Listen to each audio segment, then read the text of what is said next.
Hey guys, welcome back to my channel, or welcome if this is your first time here. I am Gillian Barry, and this video is going to be absolutely amazing because we have with us two fellow raw vegans, three raw vegans in a video, and it is going to be a great topic because we are going to focus on Eli today. He is a fruitarian, so I have so many great questions for him, and we have my beautiful friend Aline Habib here as well. So I'd love for you guys to introduce yourself and sort of tell the viewers your names, your channel, and how long you've been doing your lifestyle, your diet for. Aline, let's start with you. Okay, sure. Thank you so much, Gillian, for having me and having Eli today. This is such an exciting video. Really exciting to be with two beautiful raw vegan friends in Toronto. So my name is Aline, and I recently started a YouTube channel called Queen Aline, or Raw Vegan Queen Aline, and I have been raw vegan for 18 months now, vegan for 8 years. And this is the best decision I've ever made in my life. And I'm so excited to be sharing with the world the benefits of raw veganism.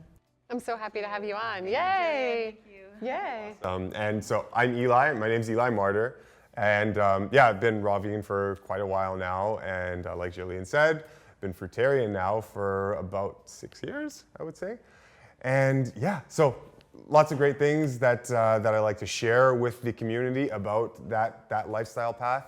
My YouTube channel is the Freemelon Society, so you can check it out at your leisure. But yeah, really happy that you had me here today, so thank you. Yeah, thank you for being on. Yeah. I have so many questions, and I just want to tell you guys, so I've never met a fruitarian before, and I'm not going to lie, I was kind of thinking, you know, you hear with fruitarians, like, I just thought, like, I wondered how Eli's going to look. Is he going to look healthy? I don't know.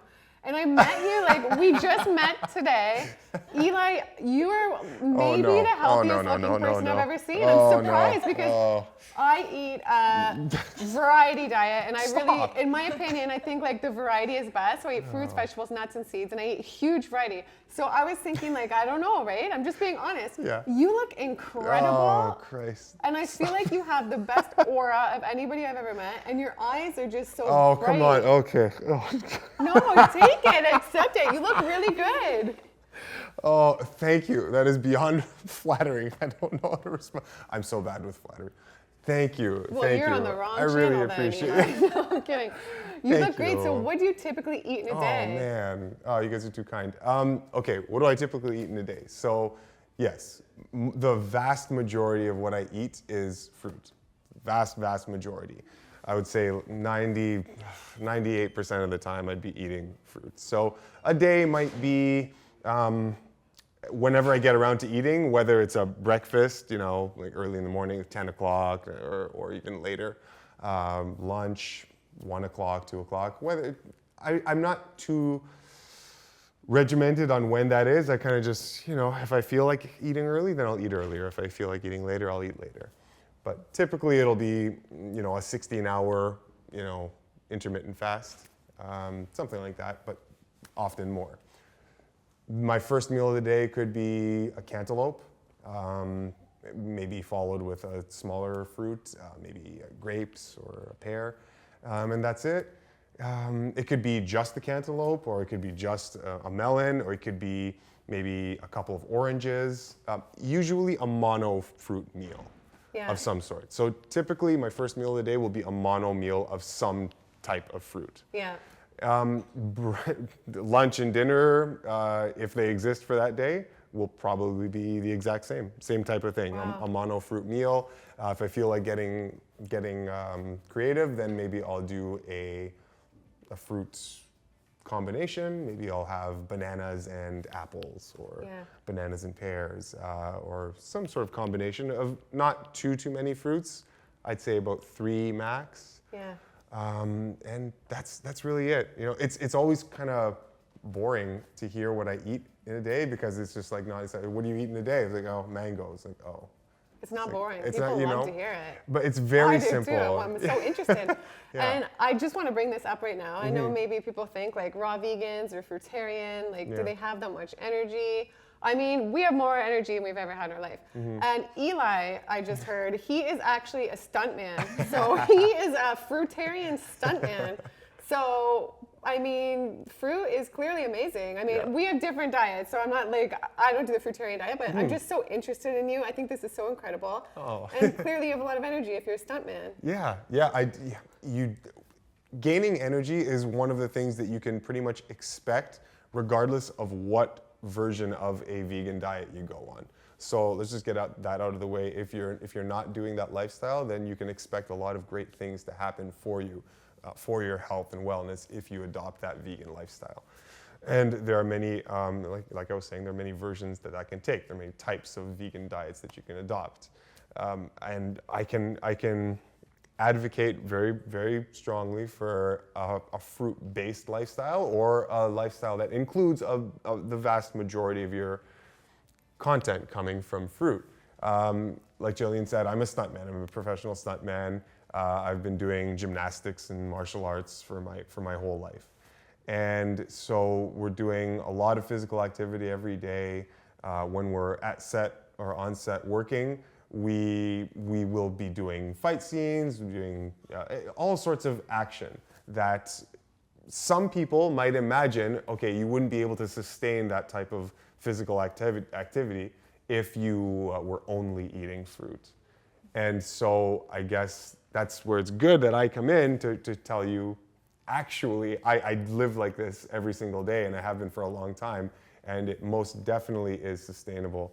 And you do get an abundance of energy from just eating the simple dietary elements that digest very, very well in human physiology, that don't clutter up the system, don't clog up the tissues, because, and I won't drag on forever here, but where the health and wellness really comes in is it's not the abundance of nutrition that you can stuff into your system.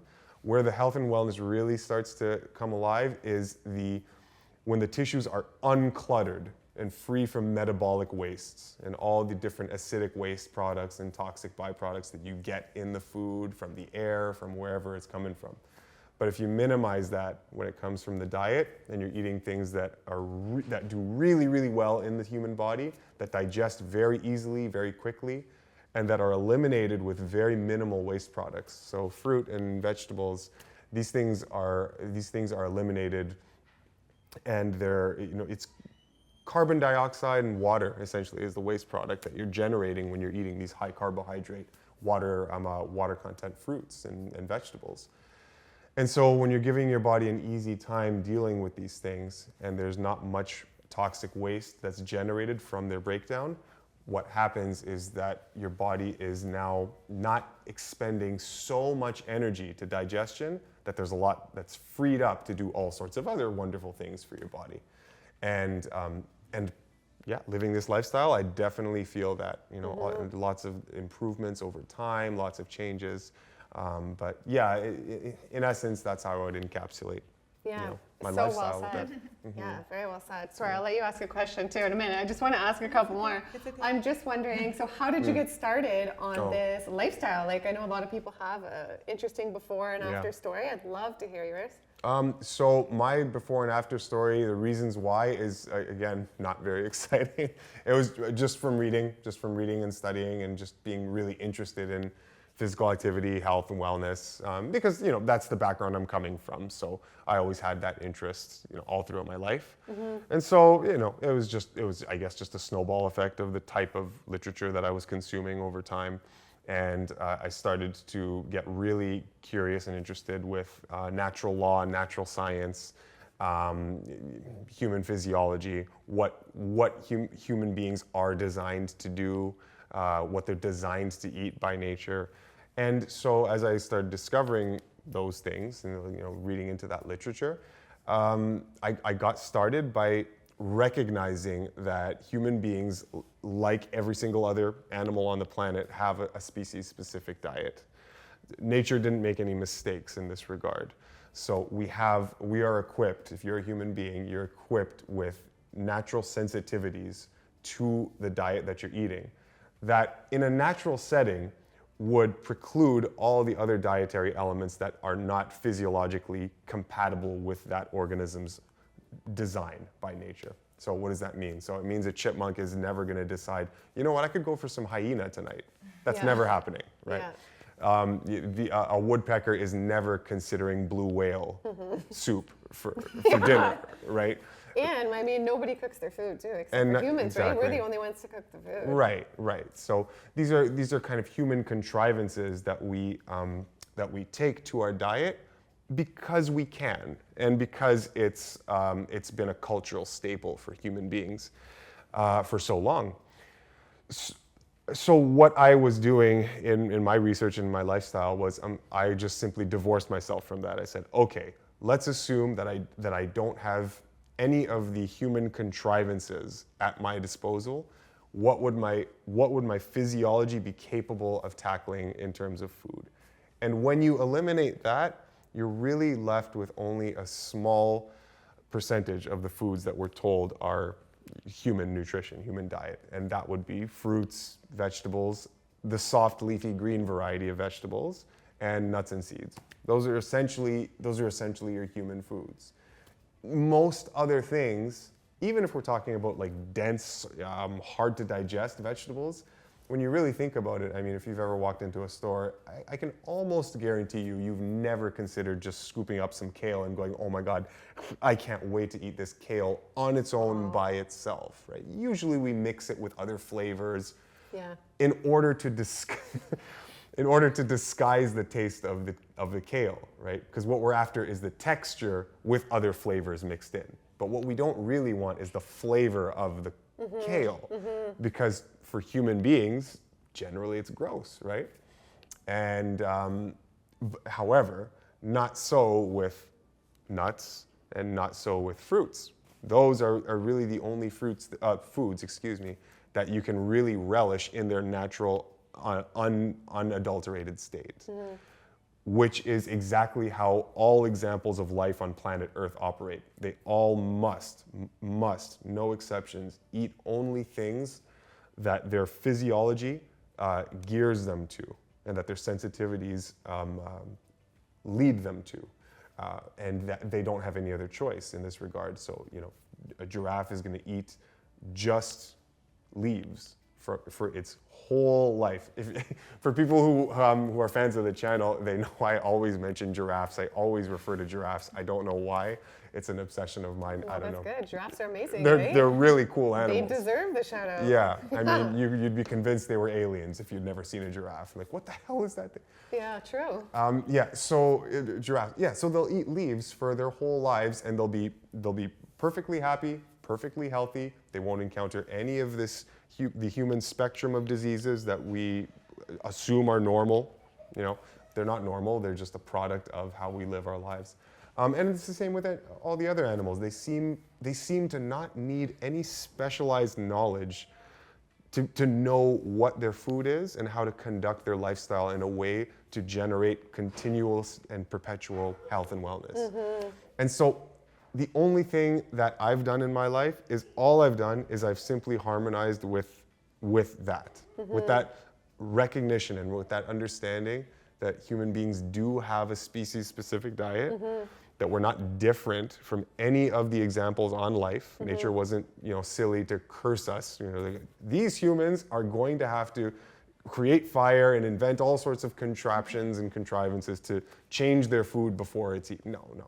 She designed the fruits and the leafy green vegetables for us to eat, and that's the physiological imperative, and that's what I'm doing. So I love your perspective. Oh, thank you. Yeah, it's beautiful. Okay, so I want to ask, what are the major differences in how you feel, physically and mentally, from before you were fruitarian versus now? Like your sleep, your physical, your energy, all the package inside now. Yes, yeah, all that stuff. Okay, so I guess, where do I start? I guess I'll start with physically. So physically, the changes that I experienced, there are lots of physical changes that I experienced.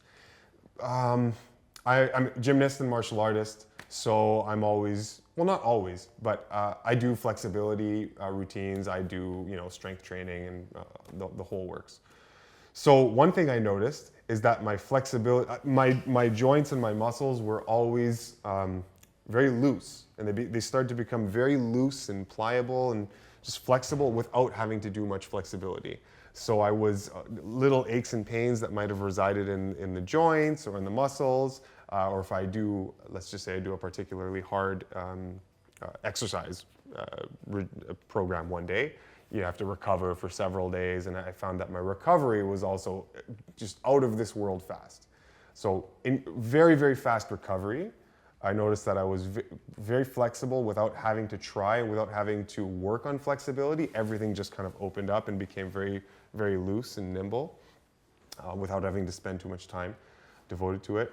I noticed that my cardiovascular system really, really improved. So I used to have, as a kid, had asthma, and I had wheezy chest, and I had a couple of problems in that department. And I noticed that with this lifestyle, a lot of the mucus and the phlegm and all of that was it just got fumigated, just got purged out of the system. So your breathing is an entirely different thing when you do something like this. All your pipes are clear, all your nostrils are clear. There's no mucus in your system. So so if you're into meditation or any kind of spiritual pursuit or endeavor, doing this will make and amplify, and it'll enhance the quality of your meditative practice or your spiritual practice, because your channels of your breathing channels are so clear. So that's another thing I noticed, that my meditations were much deeper and stronger, and you could really feel the breath kind of coming in and filling more content in there, because there was just less clutter that this stuff was running into. At least that's what it felt like. You're so clear, I feel like. You're so magnetic. And your skin is amazing. So you can see, like, your skin is such a reflection of the inside of your body, right? So, like, your skin is, I think you have some of the best skin I've ever seen. Oh, no. Yeah, and I'm sorry to interrupt. Like, continue on with your changes. Thank you. That's so nice of you. Thank you. That's it's very true. flattering. Yeah. Skin is one thing that I noticed would clear up and clean up. Yeah. So that's actually one of the first things that people will notice. So if you guys are into cleansing and diet, if you're watching this channel, I am assuming that you are. But that's one of the first things that I think a lot of people recognize first, is that, oh my God, my skin is clearing up and healing up. It looks better somehow. Even if you can't put a finger on it, like, why does it look better? It just does. It either tightens up or little imperfections kind of start to fade away. In whatever way skin looks better, it'll start to happen. So let's see. Skin cleared up. My cardiovascular endurance and my recovery from bouts of activity. I remember one of the first times where I took a big hard sprint. I was late for a yoga class. So I parked really far away. This is downtown Toronto. If you're ever in downtown Toronto, you know there's nowhere to park. So sometimes when you have to get to a place, you got to find parking that's 20 miles away. I'm exaggerating, but you know what I mean. No, it's true. Yeah, you got to park leagues away. So I was late for a yoga class, and I had to park really far away, and I decided, okay, I got to sprint to this class. So I'm just huffing it down the street, like maybe a 1-minute sprint. And by the time I got to the place, I slowed down. I'm like, okay, great. Walked inside. I'm like, hey, sorry, I'm late. And I realized, I'm like, oh my God, what is wrong with me? I feel like I'm not like really out of breath. It was because it was the first time that I'd really, really noticed it. This would have been several months after adopting this lifestyle, and it was so cool. I felt like a superhero. I was like, oh my God, like I'm not out of. I feel like I want to do it again. So I felt really good. So your recovery becomes exceptional. If I had to put it in a nutshell, the efficiency with which your whole metabolic system runs at is just amped up. Right? Everything becomes way more efficient in terms of how well you absorb nutrition from food. So when the efficiency of your body goes up, you need to take in less bulk. Right? But if you have very low efficiency, which is something that can happen if you observe the standard American diet or any kind of permutation of where you're eating a lot of stuff that is not really meant for human physiology.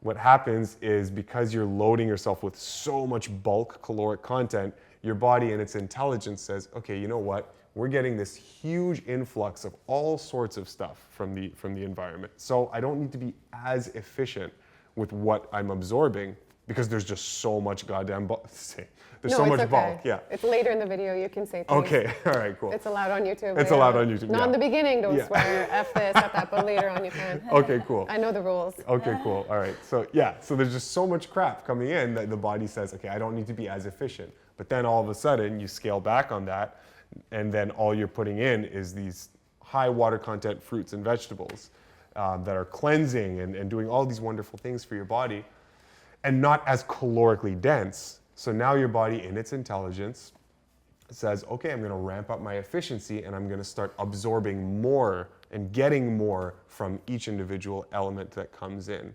It's kind of like the difference between a bad juicer and a really good juicer. The really good juicer gets a lot of juice out. The bad juicer just like makes a mess and you get a little bit of juice, right?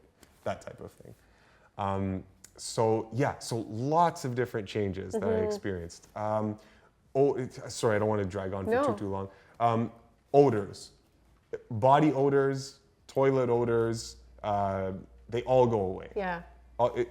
Odors of all kinds, they just tend to vanish, and you'll end up. I'm not saying you're going to walk around smelling like fresh pine all the time, but you won't have any offensive odors that either are affixed to you or come out of you. You can say it like your shit doesn't stink. Oh when my! you go, We can just say that. It really doesn't. I know people say, oh yeah, it does. If you're like, when you're vegan or at least raw vegan, it doesn't. Yeah. But I would notice a difference if I ate certain things like Right. oaters. It doesn't. It really Right. doesn't. Right. Yeah. Right. And that's the thing. You can notice just by the character of your bowel movements what you ate, right? So it shows up where, as if you're eating just a general kind of mixed anything goes diet, all you get is this blob of brown whatever, and you have no idea, looking at what that is, what you ate. But I mean, you eat this way, and you can immediately tell, oh yeah, this is what I ate, that's what I ate. Oh, this is this coming out, and so it allows for just a deeper level of monitoring and kind of harmony with what you're eating and what comes out, how fast that happens. So let's say I eat a vegetable meal one day, as opposed to just the normal fare of fruits. I can tell just by how long it takes. Right? Yeah. There's an immediate change. It's like Yeah. the fruits, they go in and then they just fly out. Yeah. But I eat a big salad, and then I'm not having that bowel movement at this particular time. It's slower, and when it is slower, you know that it's more complex. So it takes more. It has more of a tax, a vital tax in your system before it comes out. And I do just want to add, Go because ahead. I said it doesn't stink, does not mean I think we're better than anyone Right, at all yes. out there. Yeah, of course. Because, I just want to point that out. And I do want to ask, do you supplement at all, or have you checked your blood work? I have done my blood work, yes. I don't supplement. I've never really supplemented. I have used protein powders and this is all before I was fruitarian. So I didn't really mention, I was vegan for about seven or 8 years prior to being fruitarian. So during that 7-8 period of being vegan, I was doing a lot of fasting. So religiously, without fail, every weekend was at least a 1.5 day fast. So that was it still is. I mean, I'm still doing that at least once a week And you're on a more. dry fast right now, right? Eli's on day 2. Right now it's, what time is it? It doesn't matter. It's been about 2 days now since I've had no food or water, and you would never tell if I didn't mention it. But here is a starving man speaking to you, right? So what was I saying? Oh yes. Yeah. So I was vegan for 7 years, and then I did the fruitarian lifestyle after that. So when I did do a little bit of experimentation with supplements, with protein powders and whatnot, it would have been then. But even then, really the extent of my supplementation would have been the occasional protein powder when I was, under the assumption that I needed that to get big and strong, right? But I never supplemented much, no. And do you ever do you ever crave greens? Because when I do mono cleanses and I do fruits for like a month, I really start craving like greens. Yeah. Do you ever crave like greens or nuts or like fats, stuff like that? Yeah. I don't know if I want to use the word crave, but I get curious just like anybody. I'm human just like everyone else. And so I'll, sometimes I might feel like, oh, I'm really curious. I'm like, what does this taste like? What is this combination that I've never had? What is that like? So I'll get very curious just with a raw food. And it's so much fun. When you go into a raw food diet, you start to get this curiosity. I'm sure you guys can relate to that, just developing this curiosity where you want to try all sorts of combinations of things and see what they taste like, you know. So yeah, I'm like that too. And when I get that curiosity, then yeah, for sure, I'm gonna go for that meal. And I was like, okay, I'm gonna try this salad combo, or I'm gonna try this vegetable dish, or that nut meal, or whatever. So yes, I do get curious with those things, but do I crave them? No. It's usually very, very easy and natural for me to just want fruit. Almost all the time. If I want a change from time and time again, very infrequently, then I don't have any problem with with a couple of nuts, with some sort of salad, vegetable meal, salad, all raw, obviously. Well, not obviously, but yeah, usually always raw. It's just I don't make that choice very often. So in a given week. No, not in a given week. That's too small a time frame. In a given month, I might have a vegetable meal maybe once, twice, something like that. Well, that's cool. Yeah, maybe nuts even less frequently. Maybe a handful of times in a year.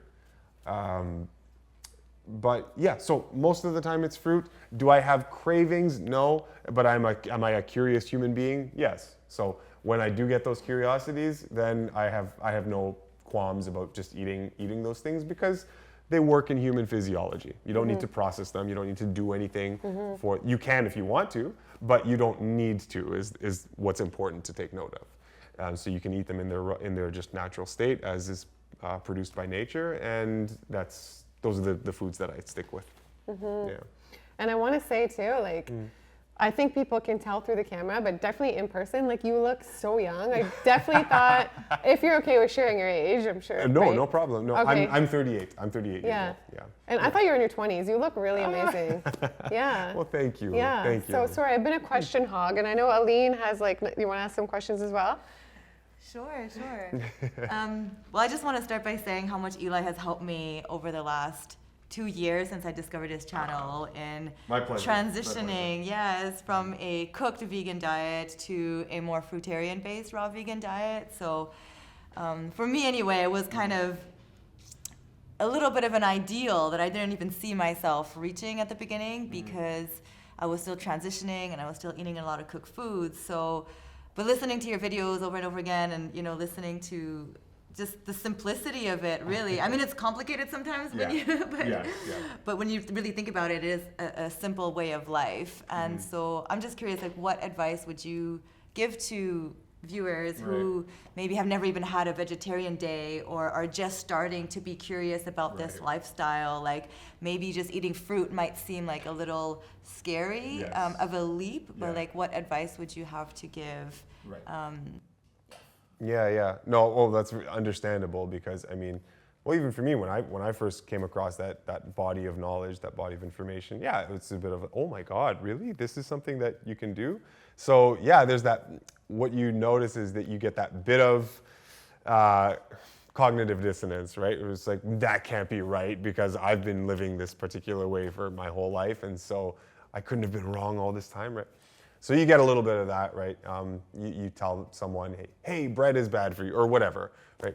If bread is a part of the diet, it's a bit scary, right? That's scary for people. It giving is, up yeah. bread. I remember when I yeah. used to eat bread, I thought I ate bread products all day long, like Yeah. pizza, pasta, bread. I think like you can't go without it. Yes. Yeah. I can attest to that.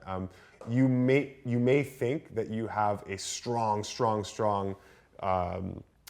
bond or bind to a particular food, but things change. When you change the character of your entire internal chemistry, when that microbiome changes in relation to what's coming in relation to the character of foods coming in, you would be surprised what you end up desiring. And so for people who feel that when you're confronted with this prospect of a change in diet, just rest assured that, you know, for me, my major hang-up was potato. I loved sweet potatoes. If you told me that there was going to be a time where I didn't want to prepare sweet potatoes, you know, either fried in coconut oil or just cooked in coconut oil with loads of salt, loads of seasonings, I would have told you you were absolutely insane, right? This was the staple of my diet. I had this stuff every single day. No one was taking it away from me. If They're you kind did, of addictive. They're so good. Yeah, I miss so them. good. They're good. They're so good, right? They're fantastic. They taste Yeah. amazing. You know, if you laid a hand on my sweet potatoes, you might get a spin kick, right? It was that bad. So, so yeah, if you told me that I would never eat that again or never crave it again or really even want it again, yeah, I wouldn't have believed you. But here I am, right, telling you I can talk about sweet potatoes forever, and I will not crave them. Like, I won't go home and eat sweet potatoes. I'll just want my normal fare of food, because everything has been changed in the system where it really does want the good things. So to get back to your question, so let's say someone wants to transition to maybe not an exclusively fruit-based diet, but just a diet of a high quantity of raw foods, right? So one thing I would do is, the first thing we need to get out of the way is eliminating the landmines.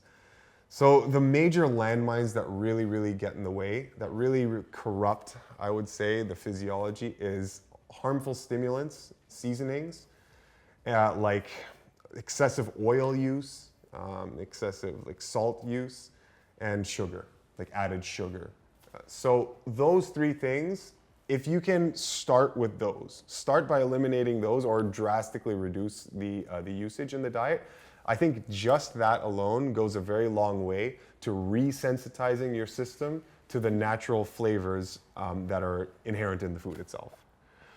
So, so that would be step one. So if I was coaching someone, I would say, okay, tell me what you eat. You know, do you drink coffee? You know, is there a lot of salt in the diet, oils, and sugar? And then I would tweak the diet to say, okay, let's try to eliminate as much of those as possible. And once that's done, then you can move on to the next step. Okay, once that's done, pick a couple of days in the week where you're going to have fun and play and experiment with eating only what's raw, right? In whatever combinations you want, with whatever food items you want, it doesn't make a difference, just as long as it's raw, then you do that for 2, maybe 3 days out of the week. And then the rest of the week, you continue with your healthy vegan diet without the inclusion of the harmful stimulants like the coffee, salt, oils, and sugar, okay? And that's where I would start, right? So, so for people, because we don't know where people are coming from, everyone's coming from a different place, but unfortunately, those things that we add in the diet are not the greatest for our physiological design. Yeah, so basically, that's where I would start, okay? So eliminate the landmines, and then once you eliminate the landmines, then you just start incorporating a couple of days just to get your feet wet, see how you feel, see how you respond to a raw diet or a day of eating raw, and then in time, your body is going to like what's happening, and you're going to actually want to have more of those raw food days. But that you just leave to your own to your own feeling. Like that, you just play by ear, see how you feel, and then eventually you get more sensitized to what the diet's doing for you and the things that it's improving, and then you start to make that connection between the food and the improvements it brings in your lifestyle. And then you don't need any coach to do anything for you. You just keep riding that wave and see what it does for you. Yeah. And once we feel it in our bodies, you know, people sometimes they look at me and they say, "Oh my gosh, you're not going to eat that? What do you mean? Like, how are you resisting it?" And I just know how it's going to make me feel. So after a certain time, like the effect that it has on our body compared to how the fruits or the raw foods make us feel, it's like they win. They just win in our own experience of it. So it's pretty cool to allow ourselves to try it out and have that transition. Yeah. But one question, Eli. What about protein? Oh yeah, good question. That's a great question. I know he gets it a lot. It's a good question. Yeah, I'd like to bring it up in this video so that everybody can. Yeah, good question. Yes. Oh God, the infamous "what about protein?" Yeah, right? you must get this all the time. Oh my, nonstop. Especially when I first started. Oh my goodness. just not family, friends. I'm like protein, protein, protein, protein. Okay, let's just say if you if you eat, if you are a human being in the habit and custom of eating, you are getting enough protein. You cannot eat, period, normally without getting your dose of protein. It's almost impossible. And I will say too, I don't think I've ever heard of anyone have like a protein deficiency. No. You never really hear protein deficiency. No. I mean, for me, I do eat a lot of plant-based proteins. But so yeah, what do you say when people ask this question? I mean, continue on. Yeah, no problem. So okay, I would start with that. So just first thing to know is that you can't have organic matter without having, or organic food matter without having a requisite amount of protein. Protein is in every single one of the cells, right? It's just in the makeup of the fruit itself. So there's protein all over and all inside all of these fruits and vegetables and tubers and grains that we're eating. With me, because I'm eating just fruit, people don't associate it with a high protein item. So they wonder where the protein is. It's not a question of where I get the protein, because the protein is in every single fruit that I eat. The question, what they're really asking is how much protein do you really need in the day? And that's where the confusion comes in. It turns out that you do not need, you only need a fraction of the protein, the quantity of protein in your diet that the health community says you need. So they want to convince you that you need to include concentrated sources of protein in your diet in order to get your allotment of protein for the day. You don't. You need only the trace amounts of protein or the minimal amount of protein as packaged in fruits to get everything you need. So it's not a question of where I get it. I get it from the same place everyone else does. I eat. I am a human being. I eat. I get protein. I eat fruits predominantly, and you get protein from fruits because you can't have an organic structure that like a fruit that grows if it weren't for protein, right? Same thing with fat. Where do you get your fats? You get the fats from food. It's just that they're not in the concentrated form like you'd find in an oil or a coconut or avocado or wherever. If we're talking about protein, yeah, it's not concentrated protein like you'd find in eggs and steak and fish and whatnot. But you don't need protein in that concentrated form. And in fact, when you do take proteins in their concentrated form, they are much more difficult to break down in the system. It's the analogy of the house is always an easy one for people to understand. So if I tasked you with building me a house, I came to you and I said, okay, listen, I want you to build me a house. You have two options. You can either build a house from scratch and I give you all the raw materials, or I want you to build me a house that's already pre-constructed in the form of another house already, right? So which one would you choose? Would you choose to break down and disassemble the house that's already constructed, and then once everything's broken down into the raw materials, reconstruct it in this new way with the addition of maybe more raw materials to give me what I want? Or would you rather just take the raw materials that I give you and build from scratch there? Doing the first method is going to expend twice the amount of energy because you need to labor to break things apart and it requires energy. Whereas if you're just given the building blocks, you save all of that effort of breaking down the already completed structure and developing and building human tissues with just the building blocks from scratch. So when you get concentrated proteins from steak and eggs and whatnot, what's happening is you are, I don't want to use the word wasting, but you are expending vital force to do all this labor of breaking apart proteins into their amino acids, which physiologically is difficult. So there's a metabolic tax associated with that. When you get your proteins from fruit or leafy green vegetables, what you're getting is the amino acids. So they're abundant in these amino acids in their simple form. So now your body takes them and it says, oh my God, I don't have to break things down and with all the toxic byproducts associated with the breakdown.